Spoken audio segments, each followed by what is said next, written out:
a right to your life and a right to your liberty.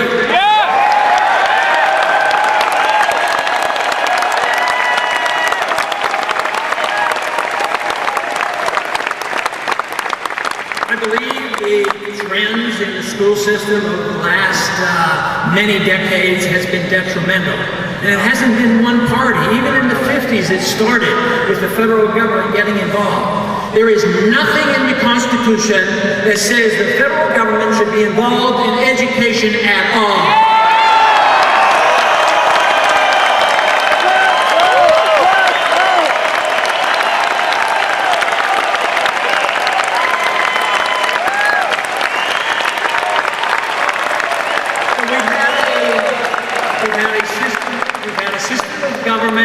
That has been encouraged by our school system. The economics taught in the school system is never free market, Austrian hard money economics. It's always Keynesian, soft money economics that are wrong. And not only that, we get taught history in our public schools. And who are the great presidents? The great presidents are always said to be the ones who run a war. Why don't we have the peace candidates be the great presidents?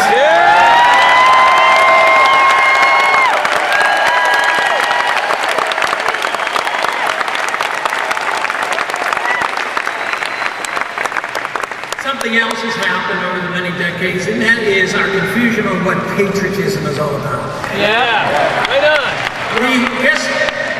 Guess who the true early American patriots supported?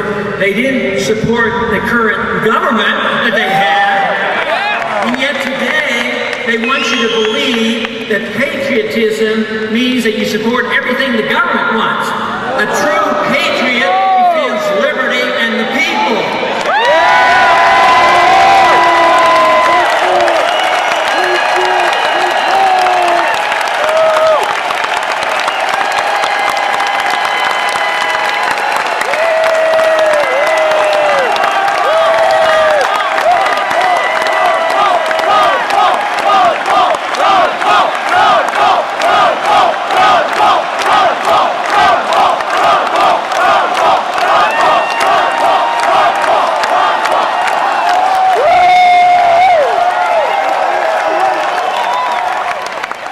And just naming a bill the Patriot Act and voting for that doesn't make you a patriot.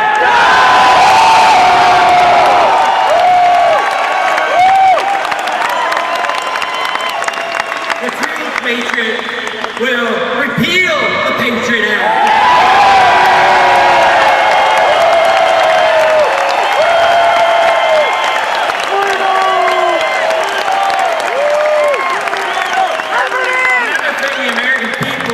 Enticed into believing is that if you support the free market system and you don't support the welfare state, then you can't be a humanitarian. That's nonsense.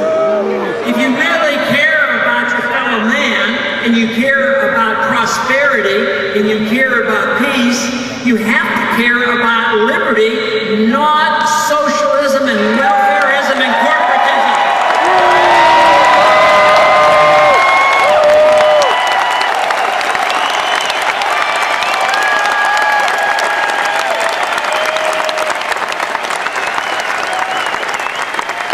We as a group are often challenged by saying, oh, you're the people that want to go back to the dark ages. You want to go back to the dark ages of sound money. You want to go to the dark ages of minding our own business in international affairs.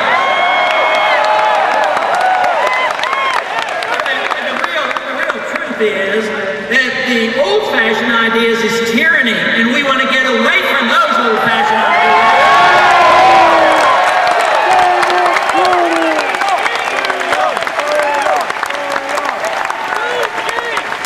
Freedom is a new idea, and it's only been tried in a short period of time, and that's when the world has become more productive and poverty has been wiped out. But what do we see now? We're drifting back in that direction, and people are moving into poverty, even in this country, because they do not understand and do not defend the principles of liberty.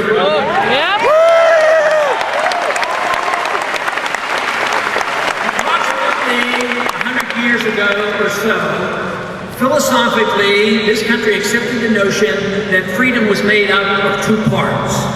Two parts. One, where your personal liberties mean one thing, and on the other hand, your economic liberties are separate. Yeah. That is complete nonsense. Liberty is one unit. You have a right to your life. You have a right to live your life the way you want. You have a right to work hard, and you ought to have a right to keep the fruits of your labor.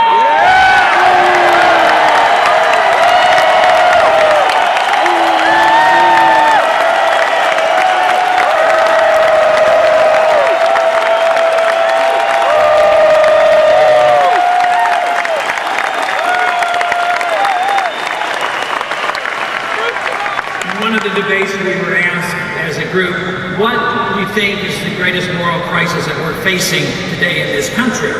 And the thought that crossed my mind during that debate, and I still believe it's one of the most serious moral crises we face, and that is we as a nation have come to accept, at least the policies go in that direction, that we as a nation now accept the principle of preventive war, actually start a war.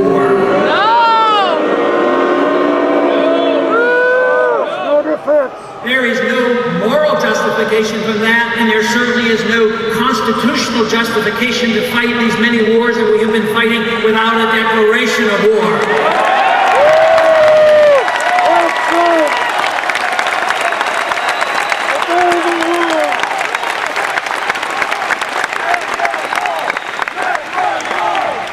We take the oath of office to obey the Constitution when we're sworn into office, and we take that when we're sworn into the military. And we swear to uphold the Constitution against all enemies, foreign. Guess what? We do a pretty good job defending against foreign threats. We overdo that because we have no foreign threats. We have no threat that somebody's going to invade this country. We have a threat of terrorism, but that is a consequence of a seriously flawed foreign policy.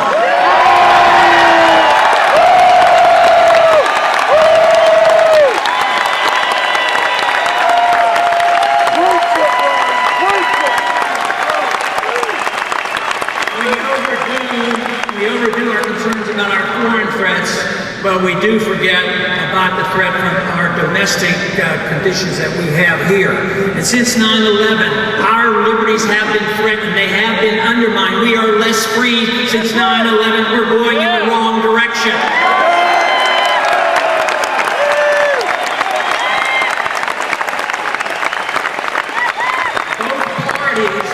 Both parties in these last several decades, and especially in the last decade, has accepted the notion of the unitary president, which is essentially a dictatorship, allowing the president to make decisions on his own. And just think of the inconsistency of turning this power over to the executive branch and then allowing the president to make these decisions, writing executive orders. There should be essentially no executive orders, or very, very few executive orders.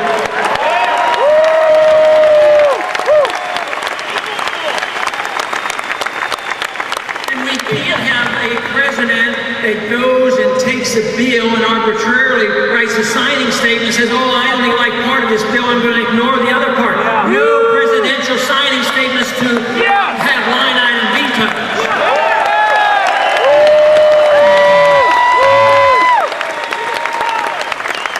But what about the bureaucrats in Washington? Do you think they should have the power to write law? Where did they get this power? Only the Congress is supposed to write the laws, and yet bureaucrats are writing the laws all the time. Just think of the Federal Register.